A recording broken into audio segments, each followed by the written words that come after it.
नमस्कार.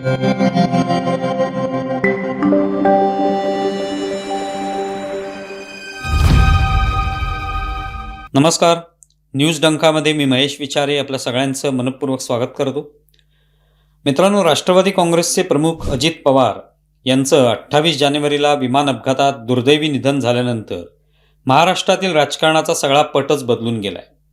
या दुःखद बातमीला 3 दिवस होत नाहीत तोवर राजकारणाने वेगवेगळी वळणं घेतलेली पाहायला मिळाली. अजित पवार यांच्या जाण्याचं दुःख, वेदना कायम असतानाही महाराष्ट्रातील राजकारणात हे बदल होत असल्यामुळे लोकांच्या मनात अनेक प्रश्न आहेत. अजित पवार यांच्या पत्नी आणि खासदार सुनेत्रा पवार यांची उपमुख्यमंत्री पदासाठी निवड होणार आहे, तर त्यांची राष्ट्रवादी काँग्रेस अजित पवार या पक्षाच्या गटनेत्या म्हणूनही निवड झालेली आहे. हे सगळं इतक्या कमी कालावधीत घडल्यानंतर सगळ्यांनाचा प्रश्न पडलाय की या सगळ्याची इतकी घाई खरोखरच होती का? त्यासाठी आणखी काही काळ थांबता आले नसते का? पण राजकारण हे निर्दयी असतं असं म्हणतात, त्यामुळे क्षणार्धात काही बदलू शकतं. या शक्यतांमुळे आपल्या हातून काही राहू नये, कोणतीही संधी दुसऱ्याला मिळू नये यासाठी लोक प्रयत्न करत असतात. त्याचाच हा परिणाम असेल असं म्हटलं जाते. सुनेत्रा पवार यांना तात्काळ उपमुख्यमंत्रीपदाची शपथ घ्यायला लावणं किंवा त्यांना लगेच पक्षाच्या गटनेत्या म्हणून निवडणं यात राजकारण आहे, यात शंकाच नाही. हे सगळे इतक्या झटपट व्हायला हवं यासाठी कोण या सगळ्याच्या मागे आहे याविषयी लोकांच्या मनात कुतूहल आहे. पण एक मात्र खरं की या निर्णयामुळे राष्ट्रवादी काँग्रेस पक्ष, अजित पवार या पक्षाची बाजू भक्कम झाली आहे असं म्हणायला निश्चितच वाव आहे.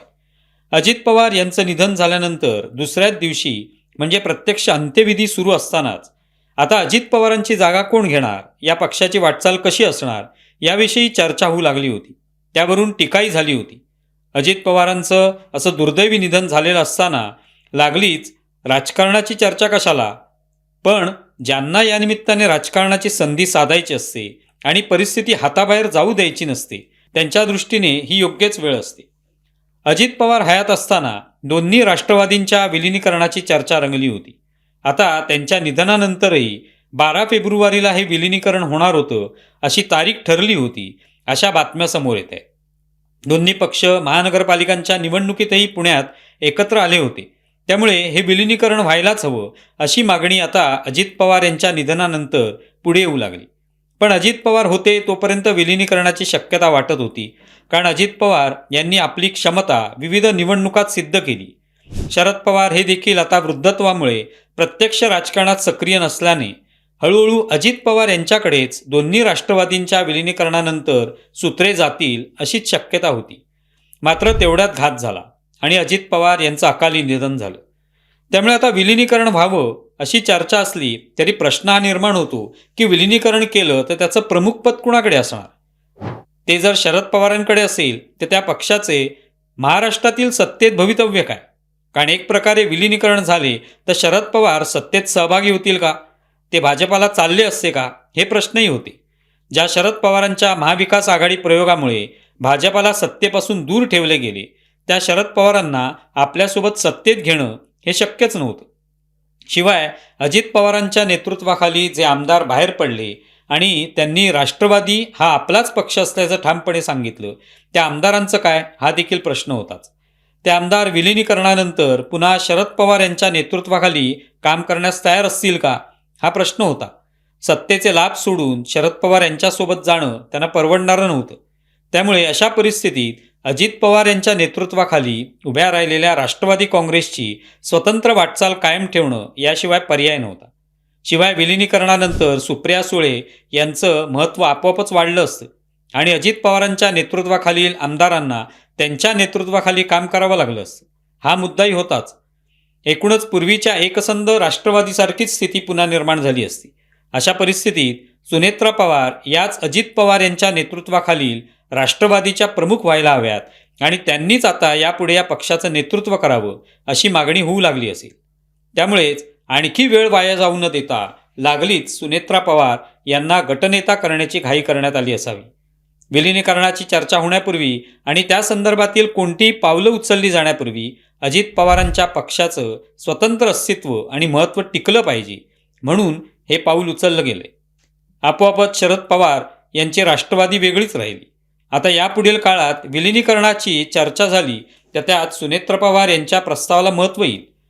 त्यांच्याकडे एकसंध राष्ट्रवादीचं नेतृत्व सोपवण्यात आलं तर त्याचाच विचार होईल.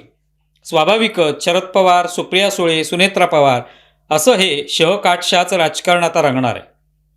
पण या निमित्ताने 2 वर्षांपूर्वीची आठवण आल्यावाचून राहत नाही.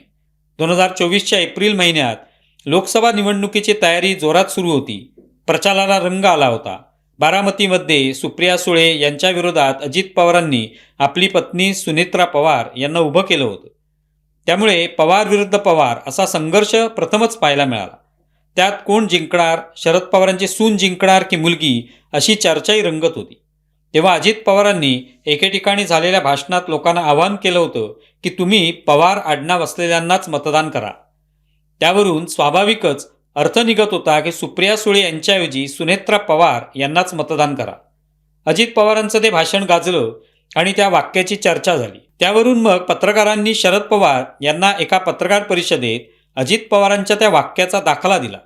तेव्हा शरद पवार म्हणाले की ते चुकीचं बोललेलं नाहीत, पण मूळ पवार कोण आणि बाहेरचे पवार कोण. त्यानंतर पत्रकार परिषदेत हशा पिकला. शरद पवारांसह तिथे बसलेले सगळे नेते हसत होते. याबद्दल नंतर पत्रकारांनी सुनेत्रा पवार यांना विचारणा केल्यावर त्यांना अश्रू आवरले नाहीत. डोळे पुसत सुनेत्रा पवार यांनी त्या पत्रकारांच्या प्रश्नाचं उत्तर दिलं नाही. त्यावरून महाराष्ट्राच्या राजकारणात चर्चा झाली की ज्यांच्या लग्नाला 39 वर्ष झाली त्या सुनेत्रा पवार अजूनही पवार कुटुंबाच्या नाहीत का? त्यांना अजूनही परकं मानलं जात आहे का? अर्थात नंतर निवडणुकीत सुप्रिया सुळे जिंकल्या. सुनेत्रा पवार यांना निवडून आणण्याची अजित पवारांची इच्छा पूर्ण होऊ शकली नाही. त्यांना मोठा धक्का होता. शेवटी त्यांनी सुनेत्रा पवार यांना राज्यसभेवर पाठवण्याचा निर्णय घेतला. त्यातून मार्ग काढला. पण आता पुन्हा एकदा परिस्थिती बदलली आहे. दुर्दैवाने अजित पवार यांचं निधन झालं आणि सगळा राजकारणाचा पटच बदलला.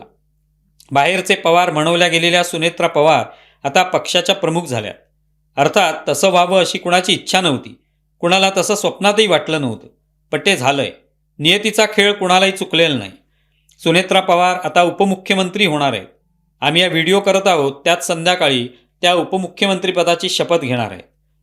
आता पक्षाची सगळी सूत्र त्यांच्याकडे असतील. अजित पवारांचं राजकारण पुढे नेण्याचा त्या प्रयत्न करतील.